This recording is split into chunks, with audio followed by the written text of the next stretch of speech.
Qanaqasiz? Yaxshimisiz? Kayfiyatingiz yaxshimi?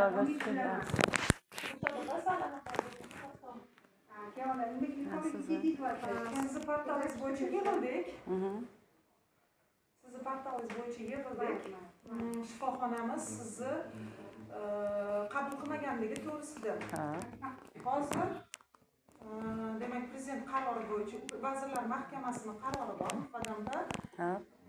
Demak bu qarorga asosan bu o'zi eski qaror ham bor edi 696 ruxsatimsiz kameraga olish mumkin. O'zim uchun olishga haqqim boy. Yo'q, ruxsatimsiz. Haqqim boy. O'zim uchun olishga haqqim boy. Meni ruxsatimsiz haqqingizni olishga. Meni ruxsatimsiz haqqingizni. O'zim uchun olishga haqqim boy. Men sizni olmayapman. Men sizni olmayapman. Olaversin. Men sizni olmayapman. Ruxsat fuqaro. Men o'zim haqqim uchun ertaga o'zimga dokazat bo'lishi uchun olyapman. Fuqaro, ruxsatsiz olishga haqqingiz yo'q. Mana mazkur spetsialniy распечатка qilib keldi. Buni portalga javob tariqasida ham yozdik. Demak, Vazirlar Mahkamasi